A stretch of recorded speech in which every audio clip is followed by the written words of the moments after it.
What's the secret to winning in the stock market? Studies clearly prove it is not market timing. That's a way to get burned. Smart investors know that dividend investing, especially in companies that grow their dividends every year, has one of the best track records in market history. Just ask Warren Buffett. The Black Diamond Dividend strategy through IQ Wealth Management in Scottsdale is the logical and prudent way to invest for strong compounding growth over time with less hassle. If you live in Phoenix and are looking for a more dynamic and prudent approach to investments, learn more about the Black Diamond. Let's listen in on leading financial advisor Steve Jurich of IQ Wealth Management talk about the power of dividends in a recent broadcast of the popular daily radio show Mastering Money on Money Radio. At any point throughout, you can visit our website by clicking the little circle with the eye in the top right corner. Here's retirement strategist and Kiplinger contributor Steve Jur-itch. When selecting dividend-paying stocks, you want to pay attention to at least 5 critical factors. These include the dividend yield, total annualized payout, payout ratio, dividend growth percentage, and the consecutive number of years that the stock has increased its dividends. Focusing not just on dividend payers, but consistent dividend growers may lead to higher total returns over time. Then, when dividends are systematically reinvested, you get the benefit of dollar-cost averaging. At IQ Wealth, we consider all of these factors, and we require a minimum 3% dividend yield or more at each quarterly rebalancing, using the yield as a value determinant. We believe this approach helps our clients grow wealth over time. For more, visit blackdiamonddividend.com. That's blackdiamonddividend.com. Advisory services by IQ Wealth Management, a registered investment advisor. Custodian, Fidelity Institutional.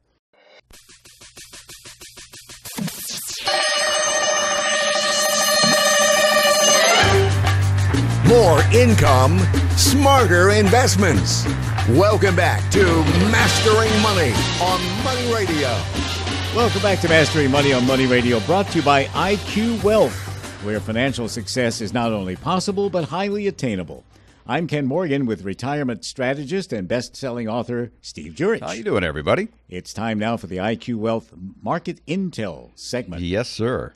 Money for Nothing. Uh-huh. It's not only the title of a song by Dire Straits from the 80s, it's also the feeling many investors get when they receive a dividend. Oh, yeah.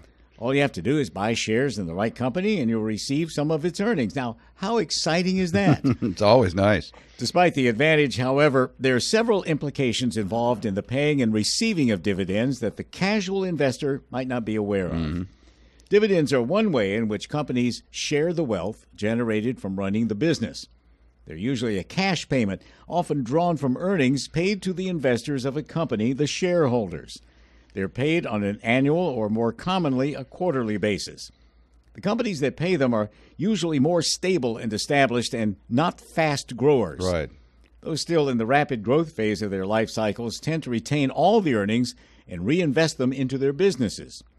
Many investors like to watch the dividend yield, which is calculated as the annual dividend income per share divided by the current share price. Mm-hmm. The dividend yield measures the amount of income received in proportion to the share price.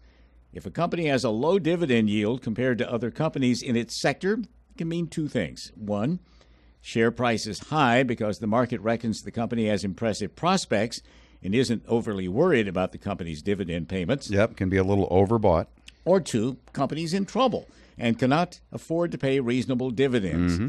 At the same time, however, a high dividend yield can signal a sick company with a depressed share price. Yep.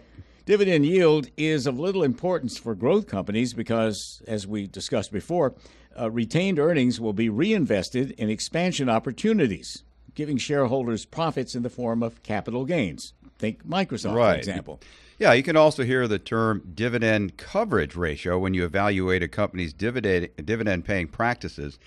Ask yourself if you think the company can actually afford to keep paying the dividend. The ratio between a company's earnings and net dividend paid to shareholders, known as dividend coverage, remains a well-used tool for measuring whether earnings are sufficient to cover dividend obligations. The ratio is calculated as earnings per share divided by the dividend per share. When coverage is getting thin, odds are good that there will be a dividend cut, which can have a dire impact on valuation. Investors can feel safe with a coverage ratio of 2 or 3.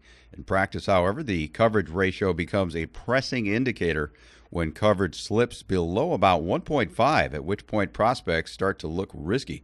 If the ratio is under 1, the company is using its retained earnings from last year to pay this year's dividend. Not a good thing. At the same time, if the payout gets very high, say above 5, investors should ask whether management is withholding excess earnings, not paying enough cash to shareholders. Managers who raise their dividends are telling investors that the course of business over the coming 12 months or more will be stable. While a history of steady or increasing dividends is certainly reassuring, investors need to be wary of companies that rely on borrowings to finance those payments. Again, take the utilities industry, which once attracted investors with reliable earnings and fat dividends. As some of those companies were diverting cash into expansion opportunities while trying to maintain dividend levels, they had to take on greater debt levels. Right. Watch out for companies with debt-to-equity ratios greater than 60%. Higher debt levels often lead to pressure from Wall Street as well as debt rating agencies. That, in turn, can hamper a company's ability to pay its dividends. One big benefit, dividends bring more discipline and mathematics to management's investment decision-making. Rather than guessing, a systematic approach can be developed based on real money being generated by real companies in the real economy. That's right. Holding on to profits rather than paying dividends by those managers might lead to excessive executive compensation, sloppy management, and unproductive use of assets. Studies show that the more cash a company keeps, the more likely it is that it will end up overpaying for acquisitions and in turn damage shareholder value. In fact, companies that pay dividends tend to be more efficient in their use of capital than similar companies that do not pay dividends. And furthermore, companies that pay dividends are less likely to be cooking the books. It's true. Let's face it, managers with PhDs and master's degrees in business can be awfully creative when it comes to making earnings look good. Yeah, just ask Nick Stefaniak. Nick, with the dividend obligations to meet twice a year, manipulation becomes that much more challenging. You can't fake cash. That's right. Finally, dividends are public promises. Breaking them is both embarrassing to management and damaging to share prices. And to not raise a dividend or certainly to suspend a dividend is confession of failure. Executives of the company are charged with the responsibility to raise the company's value. Raising the dividend is a statement that they're getting the job done. Yeah. Dividends are also a way to calculate value. They can give investors a sense of what a company's really worth. The dividend discount model is a classic formula that explains the underlying value of a share, and it's a staple of the capital asset pricing model, which in turn is the basis of corporate finance theory. According to the model, a share is worth the sum of all of its prospective dividend payments discounted back to their net present value. As dividends are a form of cash flow to the investor, they're an important reflection of a company's value. It's important to note that stocks with dividends are less likely to reach unsustainable values. Investors have long known that dividends tend to fall less far during market declines. In 2008, you can just go back and look at a chart. Take a look at the dividend aristocrats. Those are stocks that have increased their dividends for 25 years or longer.